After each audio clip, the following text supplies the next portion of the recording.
to remember there's Filipino heritage and there's Filipino American heritage, because those Filipino Americans that had came over pre-World War II, some of them were residing in California, so that heritage was preserved and was being preserved here in the United States, in California, in Hawaii, and in Stockton, California. I got into the martial arts because it was my heritage. It was my culture. My father is Dan Inosanto, and my honorary uncle, and I guess you could say godfather, was the late Bruce Lee.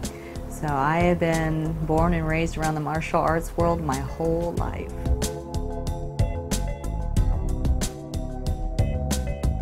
He is known as Guro, Sifu, or Tuhon. Whichever title people wish to call him by, Dan Inosanto is one of the world's most influential martial artists. Through his seminars and collaborations with popular martial artists, he was able to introduce the FMA to the movies, television, law enforcement, the military, and even the National Football League or NFL. But the turning point in his life was when he met an unknown martial artist from Hong Kong. The first international karate championships were held in 1964 in Long Beach, and I was a black belt under Ed Parker at the time, and I was sort of like his liaison man.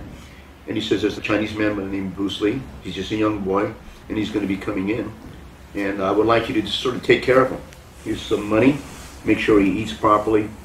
We became very close friends, and so he started to show me a little bit of his, I call it his system or his understanding of martial art. I told him I'd really love to study with you. She says, I'm going to be 3 weeks here in Los Angeles, and I'm going to be demonstrating at the Sing Lee Theater. How would you like to assist me in demonstrating at Sing Lee Theater for about a week and a half? He says, I will teach you the things that I like to do, or my method.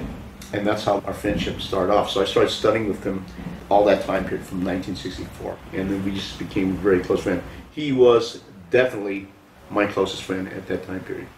Stick fighting, I showed it to him, and he learned his Tom single stick and double. And then we started to experiment with different things, and we sparred with it a lot. He didn't want to learn the basics. Okay, we just try to hit each other. That's his format. And let me see what you do from there. Then that's how we did a lot of things from there. And brilliant from that aspect. I think he really liked the Filipino martial art, or else we wouldn't have sparred so much. And because we were in Hollywood, he'd always make these foam sticks that we could do it. See, there was no protective gear. That was a drawback of the Filipino martial art. The first generation did not have armor. People got hurt. That's why it was never popular. As Kendo, the Japanese were smarter. They had headgear. See, right now the Philippines use headgear. But at that generation, it was a thing of manhood. You're not manly if you put a headgear on. But that's the way it's a drawback. It goes like that. 1, 2, 3, 4, 5. Truth is, Dan Inosanto studied so diligently with all these different people, going here and there, Stockton, LA, and any place he could go to learn.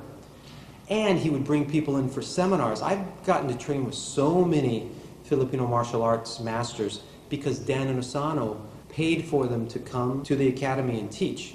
His energy got it out there. And then people saw what it was, and then, you know, it took off like wildfire, because people see that it's just an incredible art that's been hidden, not known, and once it's seen, people just fall in love with it. Let us honor Maestro Dan for his contributions in making the FMA, the Filipino martial arts, known in the Western Hemisphere. Because without him, this would have been just simply some obscure fighting method. But he built on his association with Bruce Lee, and he took and incorporated the methods of analysis for movement, martial movement taught to him by Bruce Lee, into the FMA.